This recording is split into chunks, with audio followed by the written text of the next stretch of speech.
What to do after architecture? This is a question a lot of you have been asking me, and frankly speaking, when I graduated architecture college, I had similar questions in my mind. What I should be doing, how I should create my portfolio, how I should create my resume, how I should go and apply to the companies. So in this video, we will be going over few of the techniques that I have learned over a period of time where I have been working in this industry from past 7 years. I have worked for few of the best companies in India like Tata, and right now I'm here in Canada and I'm still learning and exploring the best methods and best ways to get a job. If you want to know what to do after architecture, this video will be a really beneficial video for you. So try watching this video till the end, and without any delays, let's get started with the video, guys.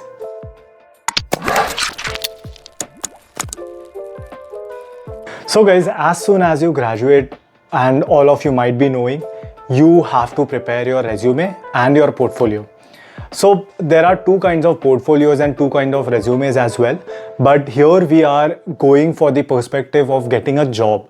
I'm not going through the other side where you are preparing your resume and portfolio for getting an admission in master's college. I have made a video specifically for that.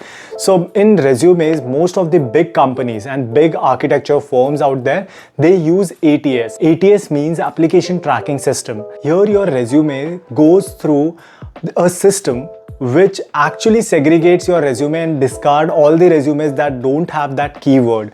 So for example, if a job posting is there and they have said that they need these skills, they will have keywords like graphic designer. I'm just giving you an example. Graphic designer, Revit, Lumion, skilled in Revit and Lumion, something like that. So these are the keywords. You have to see the job description and you have to include these keywords in your resume. And one more very important thing in the ATS system is that your resume should be readable. Readable as in not visually readable, but softwareically readable. For example, as I'm showing you right now, this resume, I can select the words and the text in this resume. So the system that these firms or these companies employ, they also do the similar thing. If the software can read your resume, if your resume is channeled very nicely and layered very nicely, it will be able to read and store your data. For example, first you will be mentioning your internship. I'm just assuming that you are a fresher and you have just completed your internship and nothing else. So first mention your internship, your role, intern architect, then your company's name, and then you will describe your roles and responsibility. I would suggest that describe it in one small paragraph, at least 5 to 6 lines, where you are saying that I've worked on these projects. Just in short, these were the softwares I was using, these were the bylaws that we went through, and these were the type of projects. So basically, in short, you are just justifying that, okay, you are working on these projects. Then include your extracurricular activities, not as in like you are a sports player or something. Extracurricular activities like if you have participated in some international design competition, domestic design competition, inter-school, inter-college design competitions. So these are also very important. Then mention your software skills, because obviously they know that you are a BR graduate because you have mentioned it on the top of your resume as I'm showing you on your screen. But down there you have to mention that what all softwares you know. Are you familiar with bylaws? Are you familiar with specific softwares that they have mentioned?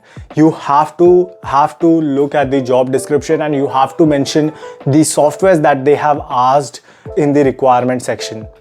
So this is the overview of resume. I have made a separate video specifically on resume, so you can go and check that out as well. Next is your portfolio. If you're a fresher and if you're applying for a job, basically an employer is looking these 3 things in your portfolio. First is your software skills. Second is your presentation and design skill.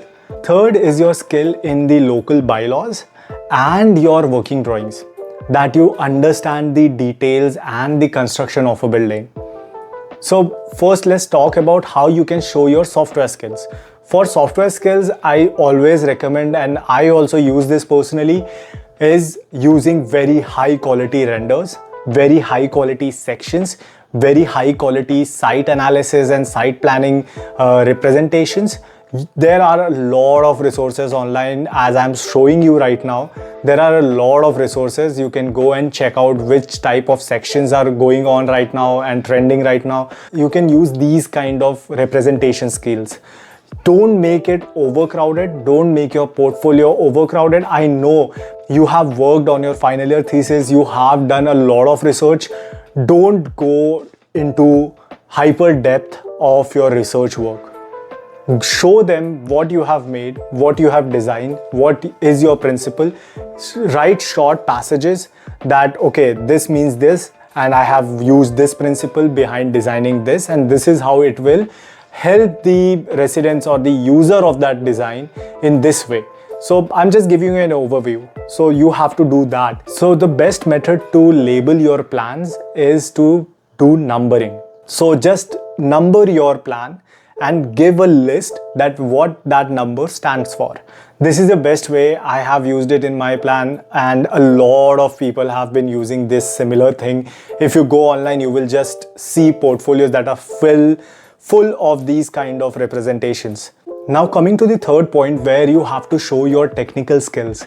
Here you can show some load calculations, you can show some energy calculations if you have done, you can show some solar calculation, you can even show the heat gain calculation if you guys are doing that now.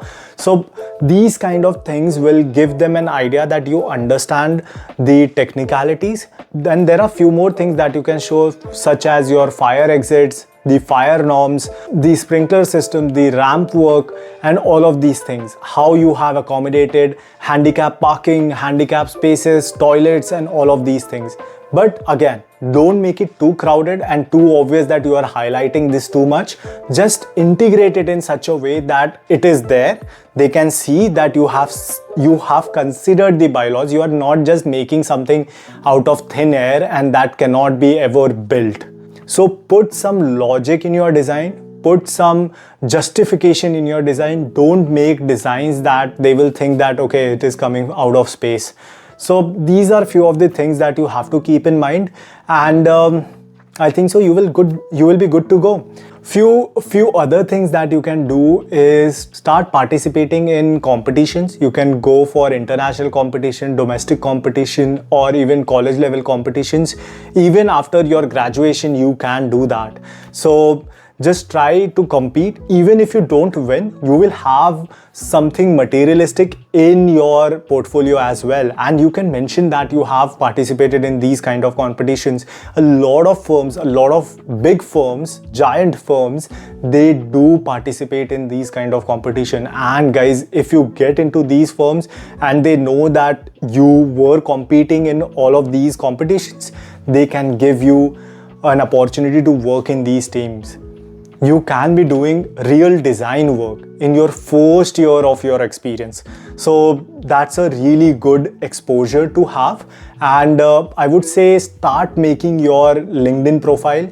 Make your LinkedIn profile strong, update it, update your internship work, update your college work, and link with architects around you. Go ahead and follow the companies and the firms that you are following. Then you will start getting recommendations of people who are working in those companies. You can go ahead, connect with these people, you can talk to these people, ask them for their help, guidance, what you can do better. Send them your resume. Don't go and start asking for recommendation, because no one gives them recommendation because they don't know you.